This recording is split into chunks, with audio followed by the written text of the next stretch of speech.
Muy buenas tardes tengan todos ustedes. Es un privilegio continuar con las conferencias nacionales en este ciclo, precisamente con motivo del festejo del aniversario de la Academia Mexicana de Derecho Juan Velázquez, la cual tengo el honor de presidir. Y hoy estamos de fiesta porque está con nosotros, ya lo verán, un extraordinario jurista que tiene, sobre todo, una persona que ha tenido un bagaje en el sistema interamericano que les va a dar con algunos de los que ya han participado, luz en este tema, y él es el doctor Alejandro Carlos Espinosa. Alejandro, fíjate que te hemos designado miembro distinguido de la Academia Mexicana de Derecho Juan Velázquez, y pues nos da mucho gusto por tu calidad moral, por tu capacidad, por lo que has generado y lo que has venido gestando claramente en muchos temas, entre ellos la justicia militar. Y bueno, agradecerte que estés en la fiesta de la Academia Mexicana de Derecho, de la cual pues, ya eres parte, querido Alejandro. Muy amable, bien recibido y por supuesto muy distinguido por esta, pues bueno, por esta oportunidad y sobre todo por permitirme sumar a este, digamos, gran grupo de juristas nacionales e internacionales. Pues el doctor Alejandro Carlos Espinosa tiene un vasto currículum, ha sido juez de la Corte Interamericana de Derechos Humanos en casos muy importantes que después han sido elementales para la configuración del derecho en el Estado mexicano, en los casos Valentina Rosendo Cantú e Inés Fernández Ortega. Es miembro de número de la Academia Mexicana de Criminología, es doctor en Política Criminal con mención honorífica, tiene el doctorado, es doctorando por la Universidad Nacional Autónoma de México. Es maestro en Derecho Procesal Penal, también con mención honorífica. Maestro en Política Criminal por el Instituto Nacional de Ciencias Penales. Profesor por oposición de Derechos Humanos y Derecho Militar en la Universidad Nacional Autónoma de México. Es autor de diversas obras y ha ocupado cargos de dirección en la Procuraduría General de la República. Fue investigador en el Centro Nacional de Derechos Humanos de la Comisión Nacional de Derechos Humanos. Preside el Consejo Editorial de la revista especializada en Criminología y Derecho Penal, Criminogénesis, perdón. Aparte de esta formación que tiene y todas estas participaciones que tiene Alejandro, también en la Policía Federal fue coordinador de la División de Inteligencia y se desempeñó como director general de formación y profesionalización del sistema de desarrollo policial. Es decir, tiene una gran formación y una participación que vamos a ver más adelante y que quiero más que ponderarla, establecer algunas bases que se sentaron con algunas de las participaciones que ha tenido Alejandro Cárdenas en este tema del Sistema Interamericano de Derechos Humanos. Alejandro, hoy abordarás el tema de las fuerzas del orden y la disciplina, análisis de su regulación jurídica en México, sobre todo en un momento que se ha generado un gran debate, ¿no?, en este tema, por visiones constitucionales, por visiones en cuanto a los estándares del Sistema Interamericano de Derechos Humanos. Por eso, primeramente, quiero preguntarte, ¿a quiénes podemos considerar como fuerzas del orden y a quiénes podemos considerar como fuerzas de disciplina, Alejandro? Pues bueno, muchas gracias por la pregunta, muchas gracias por la invitación. Sí, a mí me parece que la pregunta, Jesús, es muy pertinente, porque en veces no se tiene claro quiénes son fuerzas del orden, quiénes son fuerzas de la disciplina. En cuanto a las fuerzas del orden, yo solamente señalaré de manera puntual que están establecidas en el texto de la Constitución Política de los Estados Unidos Mexicanos en su artículo 21, precisamente las policías. Y la función de investigar, de perseguir por parte de las policías los delitos, ¿no? Y en ese sentido, las fuerzas del orden son todas las policías. ¿Y cuáles son las policías? Las municipales, las estatales, y bueno, la federal es oportunidad, hoy Guardia Nacional. Digamos que son el cúmulo de instancias del Estado responsables de investigar y perseguir los delitos por disposición de la Constitución. Porque a veces, y esto es muy común, que dicen, mira, el policía, bueno, no, son policías quienes dependen del Estado y no, por ejemplo, la seguridad privada, no es policía, ¿no? Esto hay que dejarlo bien claro, ¿eh? Es un tema muy importante, porque por su vinculación con el Estado. Ellos son fuerzas de la disciplina y tienen una tarea del orden, y tienen una tarea muy importante que es precisamente preservar el orden público y la paz social como, digamos, como su génesis, como su naturaleza fundamental. Y sobre todo, yo me permitiría decir que los policías son, digamos, que una autoridad política que tiene esta vinculación de carácter fundamental pues propiamente con los ciudadanos, ¿no? Y las fuerzas de la disciplina están integradas por las Fuerzas Armadas mexicanas. En este caso yo lo diría con mucha puntualidad, si me lo permites, Jesús. Claro que sí. Por supuesto, el Ejército, fundamentalmente, pero también la Armada de México y también la Fuerza Aérea, ¿no? Estas en su conjunto constituyen a las fuerzas de la disciplina. Anteriormente, también la Constitución Política de los Estados Unidos Mexicanos señalaba a la Guardia Nacional, que como bien sabemos, con la reciente reforma del texto constitucional, dejó de ser una fuerza perteneciente a las Fuerzas Armadas, que dicho sea de paso, no operó nunca así, simplemente estaba de jure, más no de facto, o sea, estaba en la Constitución, no operaba como tal, y con la reforma constitucional pasa a ser precisamente esta fuerza intermedia de seguridad ciudadana hoy, ¿no? Que constituye hoy también fuerza del orden y no de la disciplina. Y en este decreto que acaba de publicarse hace unos días, que ha generado muchísima, pues sobre todo muchísimo debate, Alejandro, y tú como experto en este tema, porque luego llueven ideas, pero no hay el área del tema del expertise. ¿Tú consideras adecuado el marco regulatorio que se está dando a las Fuerzas Armadas? Yo haría una primer precisión. Sí. El decreto no viene a constituir una sorpresa, toda vez que formaba parte de un transitorio, pues obviamente cuando se expide el nacimiento de la propia Guardia Nacional. O sea, la Guardia Nacional ya había considerado esta idea como parte de la implementación del modelo. Creo que, y lo voy a decir con una frase que no es mía, pero me gusta y quisiera usarla, ¿no? Fuerzas Armadas siempre cerca, siempre lejos. ¿Qué quiero decir con esto? Las Fuerzas Armadas siempre han estado cerca del tema de la seguridad pública, por una razón muy sencilla. Las policías de todos los órdenes de gobierno, ¿no? Son instituciones, en cierta forma, perdón por la expresión, no es en el sentido peyorativo, es en el sentido ilustrativo, ¿no? Militaroides, esto es, están construidas a imagen y semejanza de las Fuerzas Armadas con otra función constitucional. Esto es, su base es la disciplina, su base es el servicio, su base es la obediencia, su base es piramidal y jerárquica, y tiene, por supuesto, una lógica de ascensos, recompensas, grados, arrestos, no sé. Es como muy parecido doctrinalmente, pero en el punto de vista de su esencia ideológica y legal, pues son diferentes. O sea, son diferentes en cuanto a su función constitucional. Perfecto. Muchísimas gracias, Alejandro. Alejandro, ¿qué se debe entender por la condición jurídica de los militares? Esto es algo bien interesante. Qué bueno que haces esta pregunta, porque a veces hay mucha, digamos, que duda o confusión respecto de esta parte. Ya que se estableció en la pregunta anterior, y gracias por haberla hecho, ¿quiénes son militares? Yo quiero decir que la condición jurídica de los militares es la condición especial que tiene el militar por el simple hecho de ser militar.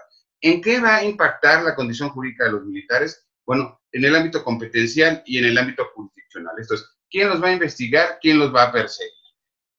Yo quiero precisar también que los únicos tribunales que existen en el sistema penal, en el sistema militar, son los penales. O sea, cuando hablamos de tribunales militares, hablamos de tribunales penales. Y cuando hablamos del modelo de justicia militar, es de un modelo de sistema de justicia penal, fundamentalmente, aunque también existe un disciplinario y existe un orgánico administrativo, existen otros, y uno de seguridad social, etcétera, pero digamos que en el ámbito que nos compete en este análisis, ¿no? Tendríamos que decir que existe un sistema de justicia penal militar a imagen y semejanza de los modelos de las procuradurías de los estados o de la federación. Esto es, hay una policía militar, ¿no?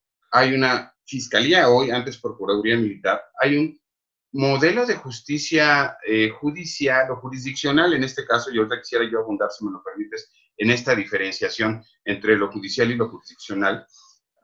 y un modelo de ejecución de sanciones. Entonces, en ese sentido, yo lo que diría es que digamos, la condición jurídica de los militares es esta condición jurídica especial que impacta fundamentalmente en lo penal, pero que puede impactar en otros ámbitos. Y la referiría muy brevemente, ¿no? Por ejemplo, pensar un militar en servicio en una condición jurídica especial.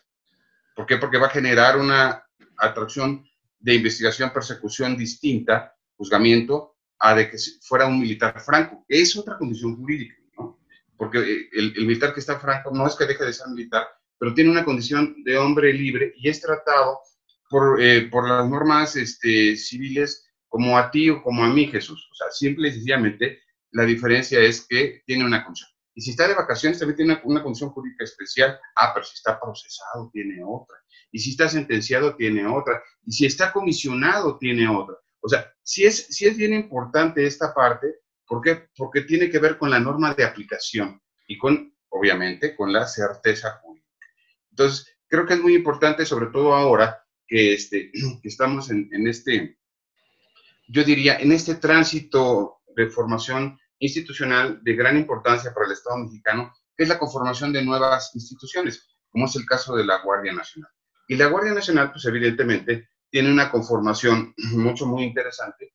De Policía Federal, sí, un 20%, pero mayoritariamente pues de miembros de las Fuerzas Armadas, particularmente del Ejército. Entonces, lo que yo quisiera aquí precisar es que la condición jurídica de esos militares que dejan de ser militares o están comisionados, habría que analizar las condiciones específicas de cada caso, ¿no? Pues bueno, están sujetos a las leyes federales. ¿Me explico? Claro, también habría que hacer algún acotamiento, alguna puntualización respecto a esta idea que todos ya conocemos a partir de la sentencia del caso Radilla Pacheco de la Corte Interamericana de Derechos Humanos, que viene a ratificar el caso de la sentencia de Inés Fernández, de Valentina Rosendo, incluso de Campesinos Ecologistas, donde Eduardo Ferrer estuvo digamos que como juez ad hoc en ese momento, antes de ser juez permanente de la Corte, ¿no? Yo diría que lo que se establece ahí es precisamente que siempre que está involucrada una víctima civil conocerá del caso de la autoridad federal. O sea, esta idea de que nunca más una institución militar investigue y persiga, ¿no? Y juzgue en su caso, que nunca hemos tenido ese supuesto, pero llegado el caso tendría que haberse dado un juicio, ¿no? A quien tenga calidad, por ejemplo, de militar, y ellos tienen naturaleza, digamos, que jurídica de militar como institución. Entonces, para garantizar, y irnos un poco acercando a algo que quizá todavía no se desarrolla con mucha fuerza, por lo menos en México, que es esta visión del juez independiente. Fíjate qué interesante ver este tema de la condición jurídica de los militares y que precisas tú, porque sobre todo algo que venía señalando Alejandro y que es muy valioso esta conferencia, este documental, que va a estar presente en toda América Latina y en parte de Europa en clases de posgrado, incluso algunos tribunales, cortes, salas constitucionales, y va a servir mucho de referencia, como tu trabajo ha servido mucho en el sistema interamericano de derechos humanos, mi querido Alejandro, pues para entender, ¿no? Porque generamos lo que decimos, hay lluvia de ideas y demás, pero hay que tener un conocimiento profundo como el que tú tienes. Entonces, la verdad, estamos muy contentos de tu participación en este ciclo de conferencias. Alejandro, ¿cuál es el fundamento constitucional de las fuerzas del orden y la disciplina, respectivamente, en materia del sistema de justicia penal? Tú ya adelantaste algo, pero para precisarlo. Yo diría que, bueno, el sistema prácticamente, por ejemplo, para las fuerzas del orden, que serían las policías, pues la regulación o el sustento básico tiene que ver con dos numerales muy importantes, bueno, con muchos más, ¿no?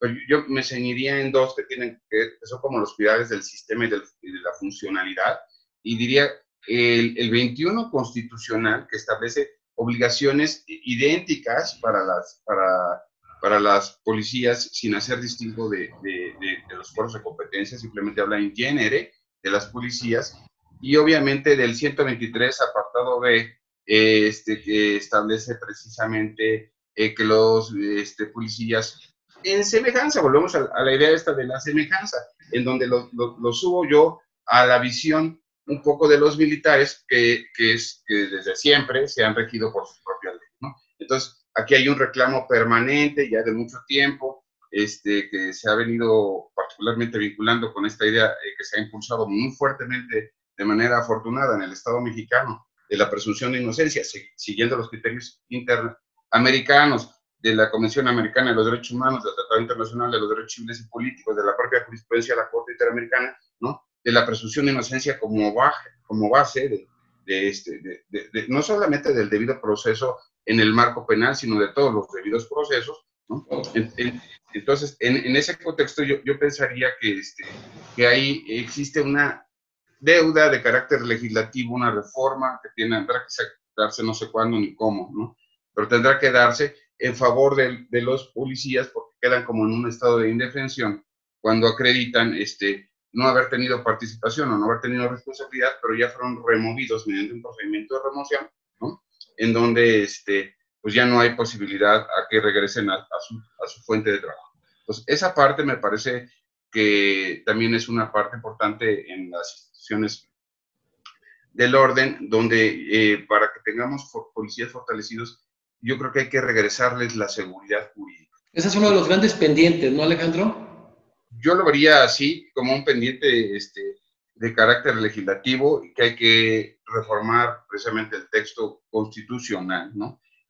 Para buscar pues este equilibrio. El gran problema, mi visión muy personal, Jesús, lo digo en la universidad, en la UNAM, donde tengo la oportunidad de participar con mi clase de Derechos Humanos, el gran problema es que siempre nos estamos moviendo entre dos extremos, entre el control y el garantismo. ¿Qué pasa si me aproximo demasiado al control? Voy a violar sistemáticamente los derechos humanos. ¿Qué pasa si me aproximo demasiado al garantismo? Voy a perder el control, que también es muy grande. Entonces, ¿en dónde está la parte, digamos, que central o la parte nodal de esta idea? Pues yo la vería básicamente en profesionalizar a los actores del sistema. O sea, sí les tengo que dar más derechos, pero sí tengo que en esa proporción profesionalizarlos. ¿Para qué? Para que no se den los excesos, para que no se den los abusos. Que dicho sea de paso, las instituciones de policía han mejorado de manera importante, ¿no? Y yo diría que en lo general, a través del trabajo de los organismos no jurisdiccionales de derechos humanos, de las comisiones de derechos humanos. A mí me parece que las recomendaciones que ha emitido la Comisión Nacional en su oportunidad, ¿no? Particularmente estas que denominaron genéricas sobre detención arbitraria, sobre abuso de autoridad, etcétera, han servido de modelo de capacitación para los cuadros. Claro, el gran problema es que pues, son demasiados policías. Por ejemplo, yo pensaría, en una pregunta así que no me hiciste, pero yo me auto hago. Te naces solo. Sí. A ver, tendríamos que decir esto, mi querido Jesús. O sea, ¿qué hay más? ¿Policías o militares? Y yo te tendría que decir que hay más policías. Entonces, seguramente ahí me dirías, entonces, ¿por qué los militares tienen que hacer parte de la chamba de los policías? Ah, pues precisamente es el tema de la formación y de la profesionalización, ¿no? Que bueno, que es un tema amplio. Y en cuanto al aspecto del marco normativo constitucional de los militares, pues es como muy interesante verlo en dos sentidos. Es el 21 constitucional, por supuesto. ¿Por qué? Porque tiene que ver con investigación, tiene que ver con el tema de persecución, y el 13 constitucional. Y yo diría algo adicionalmente importante, ¿no? La naturaleza jurídica de los tribunales militares. Los tribunales militares, curiosamente, no pertenecen al Poder Judicial de la Federación. Son formalmente administrativos y materialmente jurisdiccionales. Desde mi punto de vista, en contravención de lo que dice el artículo 21 constitucional en su parte conducente, donde establece que la imposición de las penas es una facultad exclusiva de la autoridad judicial, pero esta no es judicial, es jurisdiccional. Entonces, ahí tenemos un tema importante que quizá, y eso yo lo refiero un poco en en el voto concurrente que hice en estos dos casos. Lo vamos a ver después, Alejandro. Un poco esta idea de mutar los tribunales militares al Poder Judicial de la Federación. Esto ese es un tema muy interesante y que no tiene que ver con meterte con la parte del fuero. ¿Por qué? Porque el fuero tendría que ver con la investigación. A modo de lo que hace las propiedades de las entidades federativas, a modo de lo que hace, digamos, que la Fiscalía General de la República, que hacen su investigación autónoma, ¿no?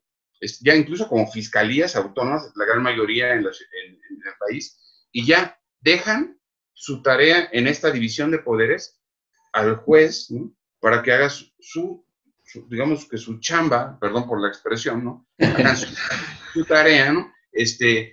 Con base en estricta legalidad. Eso es lo que yo vería.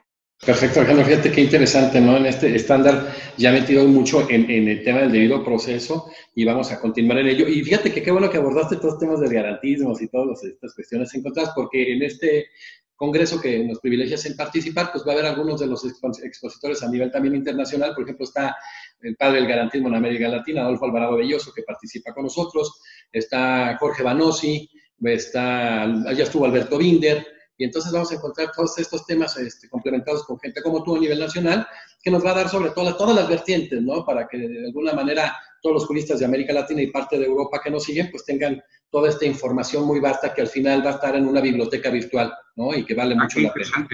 Sí, genial. Sí. Alejandro, continuando con este tema, y vaya, el tema del debido proceso y todo este tema del expertise que tú tienes, ¿qué importancia tiene el juez natural en la función jurisdiccional militar? Yo digo que toda, y yo digo que existen buenas intenciones y se han hecho buenas acciones por parte del Estado mexicano en esta transformación.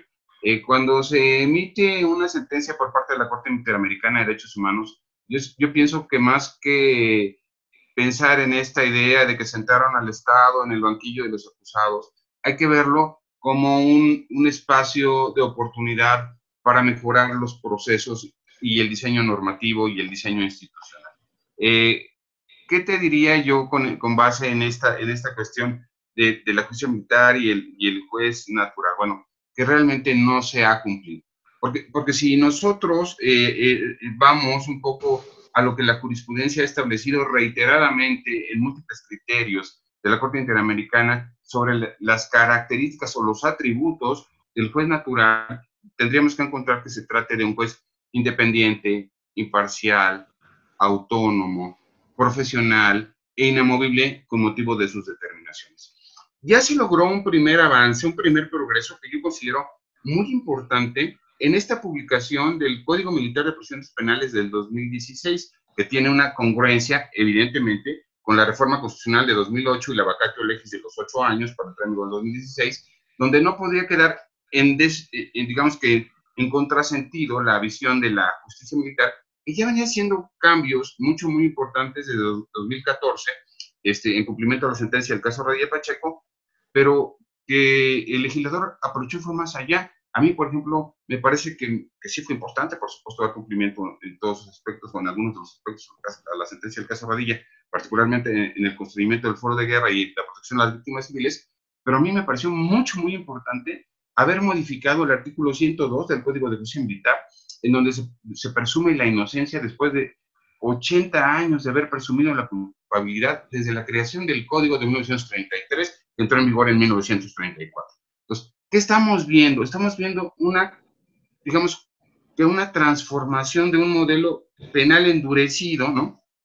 Que tenía poco cuidado en los derechos del procesado. Digo poco cuidado porque, bueno, pues si hay algo difícil en la vida es demostrar la inocencia, ¿no? Por algo la carga de la prueba siempre recae en el Estado, ¿no? Y evidentemente la persona pues tiene derecho a una defensa adecuada. Entonces, ahí había un tema muy complicado, ¿no? Que ya se corrigió. Y volviendo al tema del juez natural, yo te diría otra cuestión que me parece muy importante, querido Jesús. Me parece muy significativo y trascendente que hayan desaparecido los consejos de guerra. Y digo desaparecido entre comillas, ¿por qué? Porque como tú sabes, las reformas legales en materia procesal o procedimental no aplican. Esto es, todavía van a existir consejos de guerra ordinarios hasta en tanto el último delito que se cometió antes del 2016 no prescriba, ¿no? Pero ya son menos. Esto es, hacia el futuro, ¿no? La gran mayoría de juicios, o todos los juicios, tendrán que seguir, no quiero decir, porque no lo es además, que se trata de un copy-paste del Código Nacional de Procedimientos Penales, no. Se trata de un ajuste, una adecuación y una observancia de los principios y de los lineamientos que establece el Código, que establece la Constitución, y por eso surge el Código Militar de Procedimientos Penales, en donde hay ya 3 jueces, juez de control, juez de juicio, ¿no? O tribunal de juicio y juez de ejecución de sanciones. Y entonces los principios rectores del sistema penal acusatorio o adversarial, como le queramos decir, ¿no? Están ya en la justicia militar. Entonces ahí yo veo un progreso.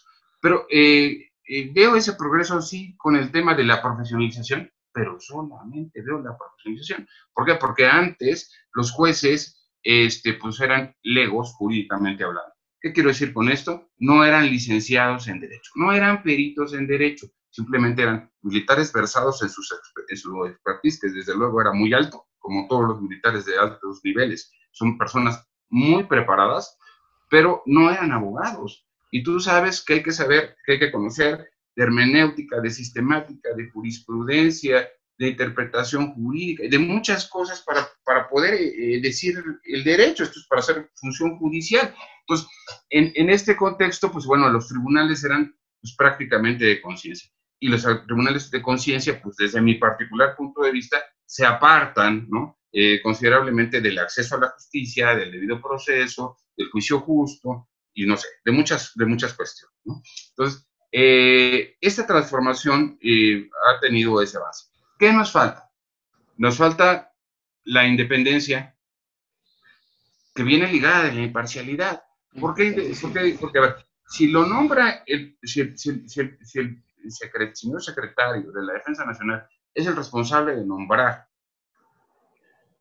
a los magistrados, a los jueces y al presidente del tribunal, pero también es el responsable de nombrar al fiscal. Pues bueno, ahí tenemos un problema. No tenemos esa independencia y bueno, luego entonces no está garantizada esta, digamos, que autonomía.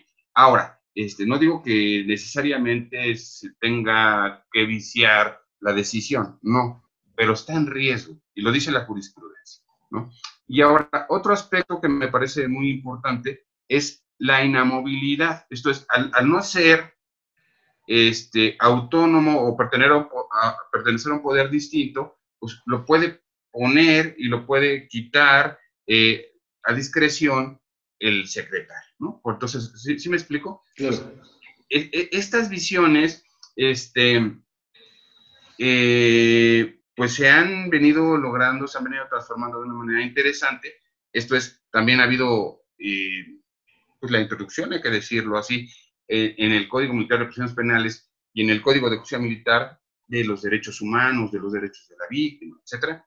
Pero esto es algo gradual y es algo sistemático. Tenemos que llegar a un punto en donde, en efecto, los tribunales militares migren al Poder Judicial de la Federación, como ha ocurrido en otras latitudes, por ejemplo, en Brasil. Perfecto, sí, qué bueno que hablo precisamente de este tema tan importante dentro del debido proceso y de la tutela judicial efectiva del juez natural, imparcial e independiente, y que vas a tocar tú ahorita algunas sentencias y casos que conoces en esencia, que estuvo también por ahí el caso Apis contra Venezuela y el Castillo Petrucci contra Perú, que fueron también determinantes. Pero en esto que platicas, por ejemplo, Alejandro, a veces el miedo, por ejemplo, dicen, el nivel de impunidad en la justicia militar es mínimo y en la justicia ordinaria, la cotidiana que conocemos nosotros, es altísimo. Entonces, ¿tú qué podrías decirnos que muchas veces que ese es el argumento que se tiene, ¿no? Tú ya hablaste del tema de expertise, el tema del conocimiento, de ser verdaderamente un perito en el derecho. Tú esta justificación que hace en ese sentido, ¿qué podrías decirnos, Alejandro? Voy a tratar de ser equilibrado en mi posicionamiento, porque siempre he estado en favor de las instituciones del Estado, ¿no? Pero a mí me parece que ese argumento no alcanza. Y voy a decir por qué no alcanza. No alcanza porque simplemente es un tema de números. O sea, ¿de cuántos militares estamos hablando? O sea, el total de militares entre no sé, no tengo el dato preciso, ¿no? Pero no creo que sumada Marina más el ejército alcancen ni siquiera los 500,000 personas, ¿no? Los 500,000 elementos. Y si me preguntas, no tengo tampoco el dato preciso, pero más o menos como todos lo tenemos in genere, ¿no? O sea, estamos hablando de que la población del país es de 123 millones de personas. Entonces, entre dos universos como esos, pues las realidades tendrán que ser diferentes. Además de que hay una cuestión que Prados en España le llama la tercera vía, que me parece algo muy interesante, de cómo los militares se mantienen apegados, porque sí en muchos casos, por supuesto, son los menos, ¿no? Los que se desvían de la norma, de la legalidad, que tendría que ver con el derecho disciplinario militar. Al militar todo el tiempo lo están corrigiendo. Si se sale tantito de la vía, véngase para acá y está usted arrestado, ¿no? Y véngase para acá y está usted en el consejo. ¿Sí me explicó? Y es más, y si me apuras, hasta pueden procesarlo, ¿no? Por una cuestión que podría ser menor, por ejemplo, para nosotros los civiles. Voy a poner algo muy sencillo. Vamos a poner, alguien abandona el servicio sin justificación. Wow, se va a ir a un proceso penal. Alguien desobedece al superior sin justificación. Wow, se va a ir a un proceso penal. Y si un civil, tú o yo, y si estamos trabajando en la administración, o donde estamos trabajando, ¿no? Desobedecemos a nuestro jefe, pues sí vamos a tener una consecuencia, por supuesto. O si abandonamos el servicio y decimos, bueno, hoy en la tarde no regreso. Bueno, pues pues esa tarde, pues sí te van a lo mejor a molestar, te van a regañar, te van a llamar la atención, etcétera. Pero no va a pasar a un tema de un procedimiento penal, ¿me explico? O sea, de ese nivel es el endurecimiento, y esto me estás haciendo recordar lo que decía el antiguo Código de Justicia Militar.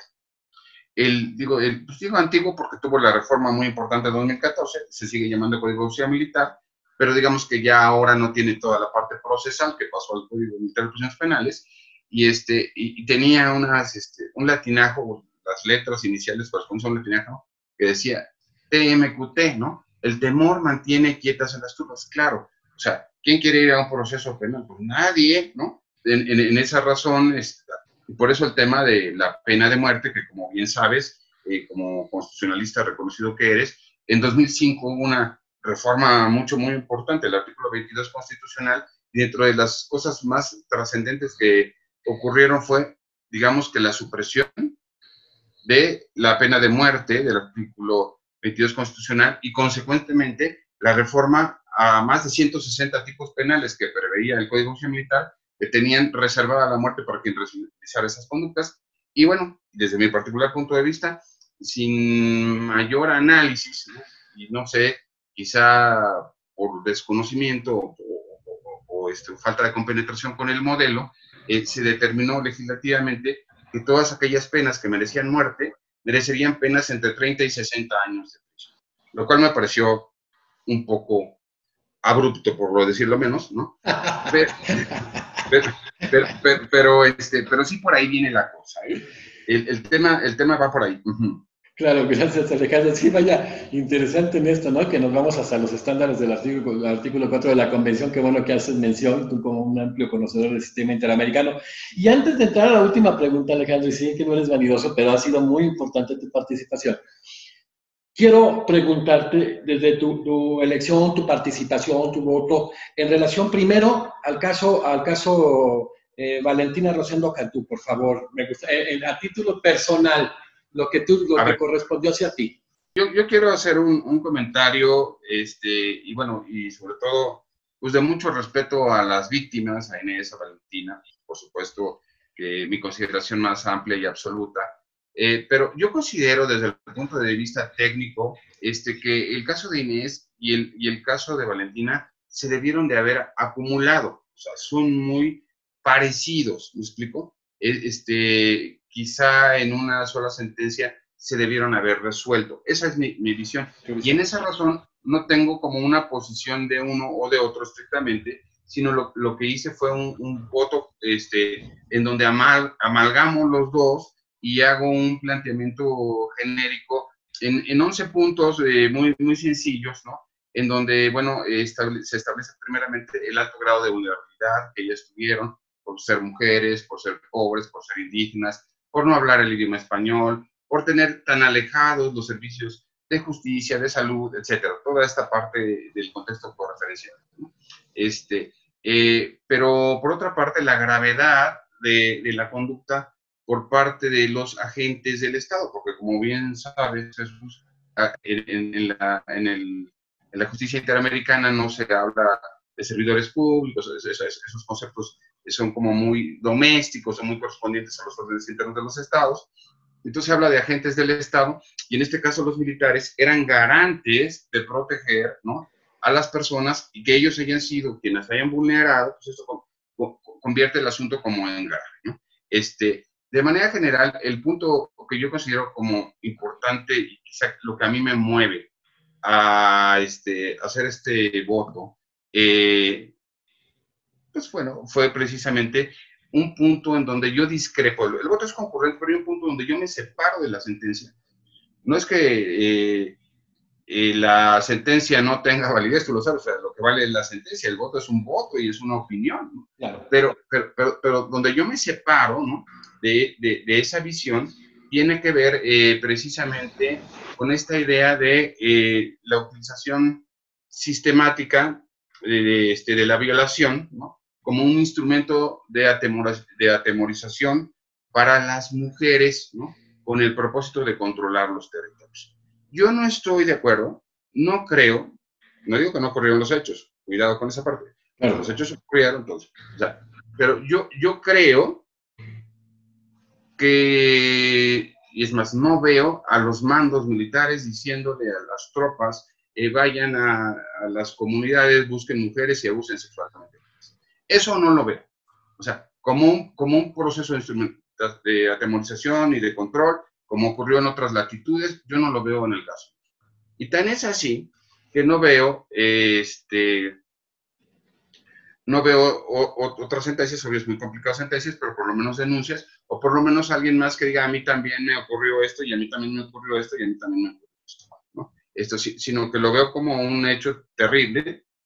Quizá pudo haber existido disimulo, negligencia, o alguna otra cuestión, ¿no?, encubrimiento incluso, ¿no?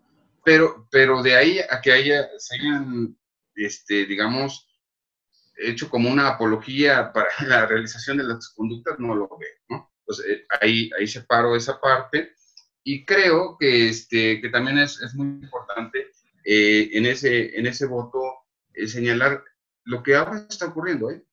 O sea, si se va a determinar que sean militares quienes tengan importantes participaciones en el tema de seguridad pública, es una decisión de Estado y es una decisión de políticas públicas que no está al alcance de los juristas y menos de los académicos modificar, ¿no? Pero lo que sí podemos decir, que me parece como muy importante, es el adoctrinamiento, la formación, la profesionalización, la capacitación, la preparación de quienes vayan a hacer, por ejemplo, las obligaciones o las funciones de primer respondiente.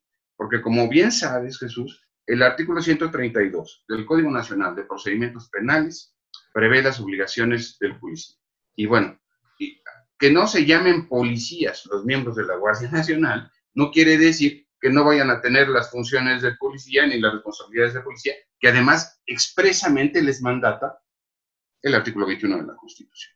Entonces, y aparte sumamos esta idea que tú introducías al principio de la charla, ¿no?, del acuerdo de complementariedad, de apoyo, de coordinación, que tendrían en su participación las Fuerzas Armadas en su conjunto, cuando así se les requiera, pues tendríamos que pensar que al participar de esa manera, pues también jugarían un rol de primer respondiente. ¿Por qué? Porque lo que va a observar la Corte en un futuro, no va a decir, oye, fue la policía del Estado, fue la policía del municipio, o fue quién, ¿no? Y va a decir, fue un agente del Estado mexicano que tenía la obligación de cumplir con estas normas, ¿no? Obviamente, como lo sabes, internacionales, ¿sabes? Las internas, supuestamente, pues son precisamente para ser construidas conforme a ese estándar internacional, que es ahora el referente o nueva fuente constitucional de las normas internas del Estado. Yo así lo veo. Perfecto. Alejandro, para cerrar, que es un tema muy importante en cuanto a esta incidencia, estas sentencias de la Corte Interamericana de Derechos Humanos, el tema del procedimiento penal militar, ¿cuáles han sido las transformaciones más importantes del modelo procedimental penal militar a partir de las sentencias de 2009 y 2010 que ha dictado, ha pronunciado la Corte Interamericana de Derechos Humanos contra México, Alejandro? Primeramente, yo vería como el gran parteaguas, obvio, al caso Rodilla Pacheco, y de ahí te diría, los impactos, sin duda alguna, tienen primeramente constreñimiento del fuero de guerra. Posteriormente, presunción de inocencia. Que no lo dicen las sentencias, pero que son como, digamos, que como el alineamiento, ¿no? Que obliga a hacer en este estudio, yo diría prospectivo, retrospectivo, que obliga a hacer respecto a la normatividad militar, las sentencias de la Corte y también en el ámbito policial, en donde finalmente yo lo que veo es ahora tribunales pues más apegados, por lo menos en el diseño, ¿no? Al acceso a la justicia, a la posibilidad de defensas adecuadas. Veo también algo como un progreso importante en el Código de Justicia Militar, que me parece pues muy significativo, ¿no? La inclusión de todas estas visiones de protección a los derechos de la víctima, que pongas a la víctima al centro, ¿no? Que el militar, pues también descubra, porque esa es la otra parte que no se trató hoy, pues no importa, pero sí hay que decirlo por lo menos de pasadita, ¿no? Y los derechos humanos de los militares, Juan, también hay que mirar la otra parte que no se ha visto y que no alcanzó la sentencia porque no fue la naturaleza, pues lo dice el voto, ¿no? Los hechos marcan la litis, o sea los jueces no podían ir más allá de lo que estaban poniendo a su consideración. Había otras cosas que había que observar, que había que referir, que no se alcanzaron a referir. Y en ese sentido yo diría que sí tenemos que pensar, por ejemplo, lo diré muy rápido, ¿qué pasa con el juez natural, ya no por atributos, sino por materia, ¿no? Cuando la violación a derechos humanos deviene de un militar contra otro militar. Por definición normativa, la competencia sería de un tribunal militar. Así lo dice, ¿no? O sea, lo que dice la norma es que siempre que se involucra una acción civil, conocerá la autoridad civil penal, dice la Corte, ¿no? La Corte, nuestra Corte. Entonces, es que sería la federal.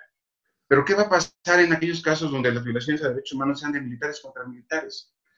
¿En dónde están esos derechos humanos garantizados a los militares?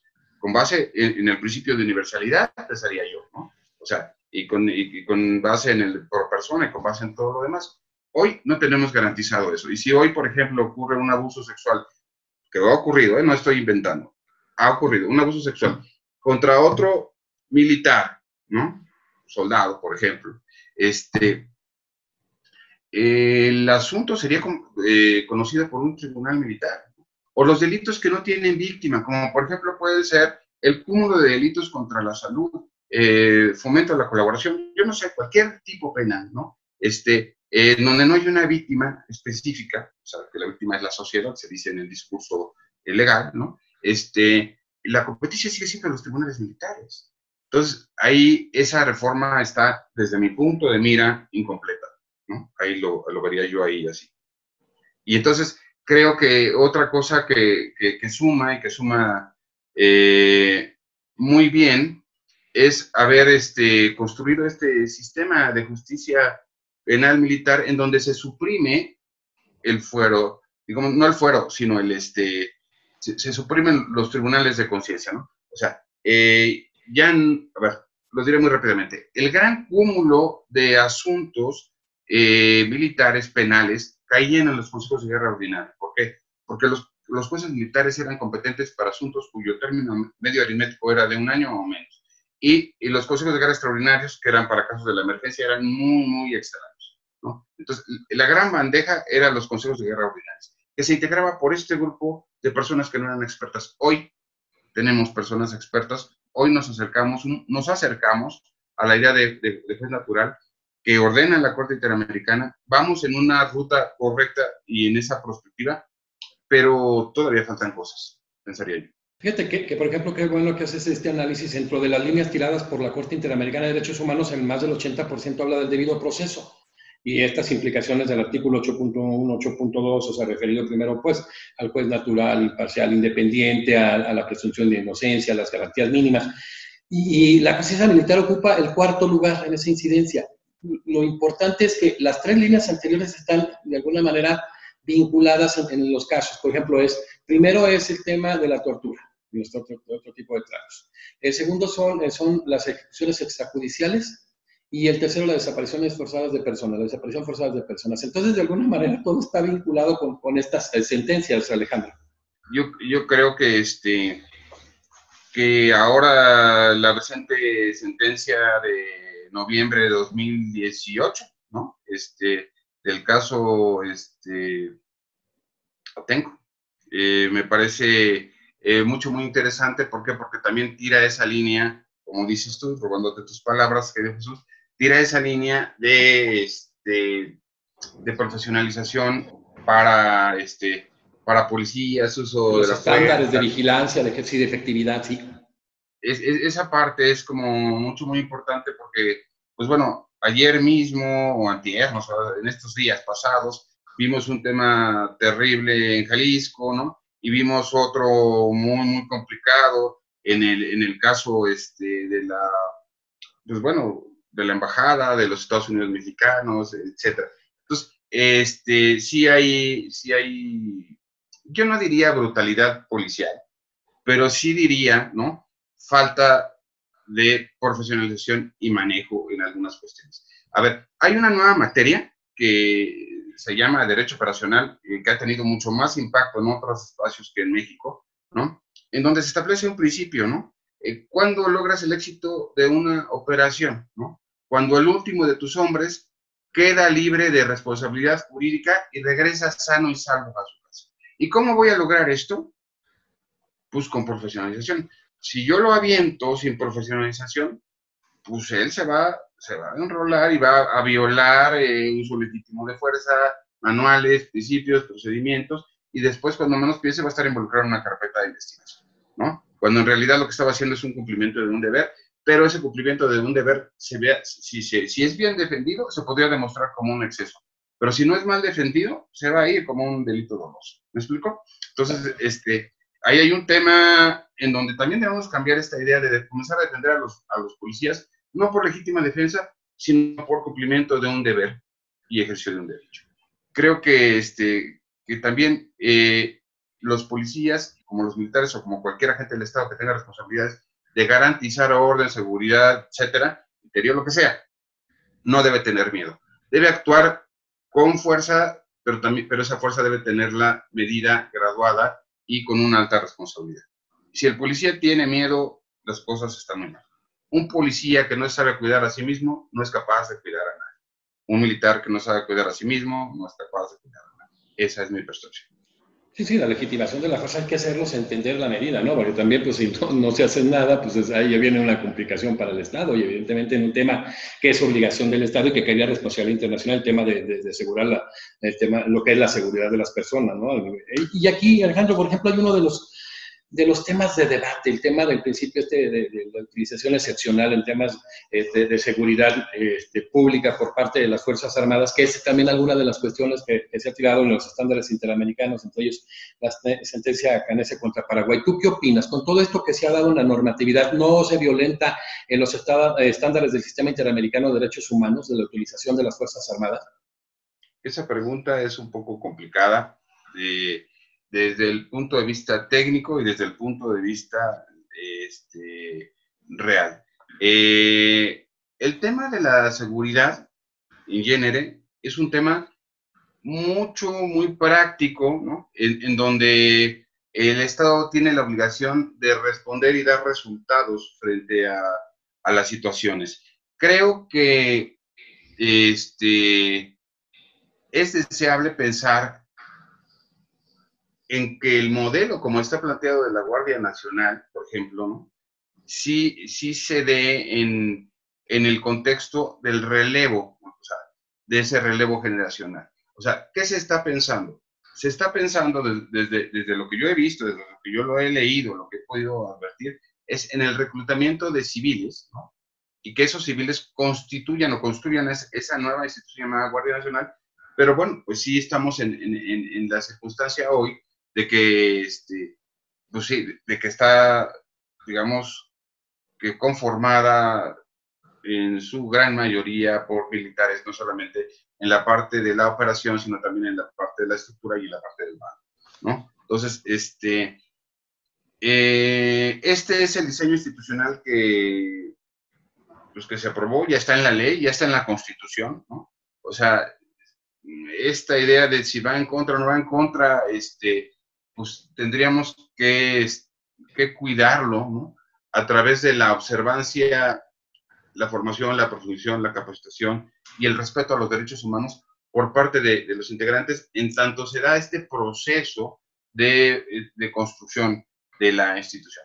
Por supuesto, si a mí me preguntas cuánto tiempo va a tardar, pues es un tiempo que va a tardar mucho, ¿no? Va a tardar mucho tiempo, ¿por qué? Pues porque evidentemente basta leer la ley de la Guardia Nacional para que veas tú más o menos el tiempo que tardaría una persona en llegar a ser, por ejemplo, un alto mando, ¿no? Pero, bueno, y cierro con esta idea, si tú me lo permites así. Sí, claro que sí, Alejandro.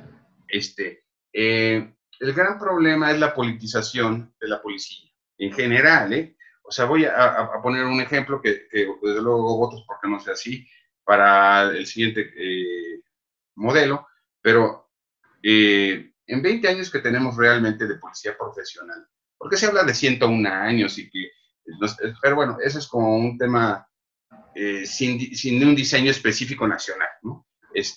Que es 1999, Policía Federal Preventiva. 2009, Policía Federal. 2019, Guardia Nacional. Esto es, procesos como de 10 años, ¿no? En donde, entonces, eso sí sería como muy preocupante, pues, porque sí tendrías ya instalada, por lo menos en ese periodo, ese desencuentro normativo del que hablabas, sí lo ibas a advertir como presente, y no un tema de tránsito, ¿no? ¿Por qué? Sí. Porque un problema que hemos tenido siempre, lo que yo he observado en materia de seguridad, es la parte de la transeccionalidad. O sea, se rompe todo. Se rompe y entonces esto está mal y ahora viene esto. ¿Sí me explicó?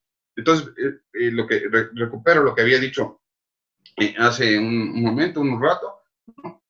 Buscar la manera de llevarlo a la ley y sacar al desarrollo policial de la parte política.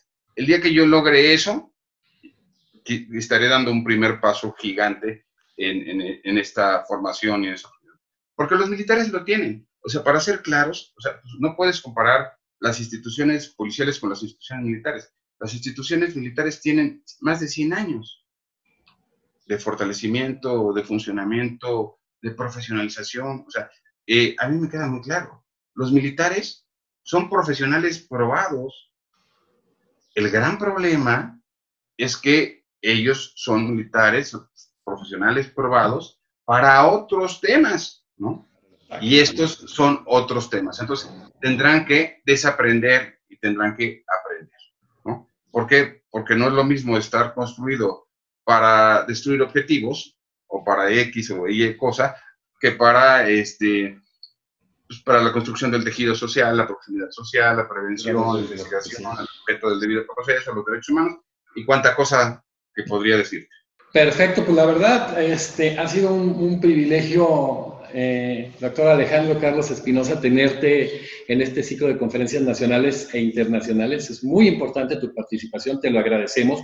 Y bueno, le decimos precisamente al auditorio que vamos a generar algunas cosas muy importantes e interesantes después, que nos apoyará a participar Alejandro en temas, algunas mesas de análisis a nivel interamericano con el tema de justicia militar, que prepara, por ejemplo, Alejandro por México, algunas personas no sé, de Colombia, expertos en de varios países, y algunas mesas de seguridad, que bueno, Alejandro tiene un nivel de expertise importantísimo. Por eso nos da mucho gusto, el doctor Alejandro Carlos Espinosa, miembro distinguido de la Academia Mexicana de Derecho Juan Velázquez, que hoy abordó el tema de las fuerzas del orden y la disciplina, análisis de su regulación jurídica en México. Muchísimas gracias, Alejandro, por estar en la fiesta de la Academia Mexicana de Derecho Juan Velázquez y ser parte de esta estructura que hemos generado una gran sinergia, sobre todo para estructurar la academia, la dialéctica cognitiva en el ámbito jurídico, y que a final de cuentas nos permite estar perfectamente unidos tanto en Europa como en América. La verdad, muy contento de haberme permitido en el foro expresar estas ideas que bueno, espero sumen a todo el estudio y el desarrollo que has venido muy bien liderando. Muchas gracias. Muchísimas gracias. Despedimos esta conferencia nacional. Estuvimos con el doctor Alejandro Carlos Espinosa. Continuamos con la siguiente.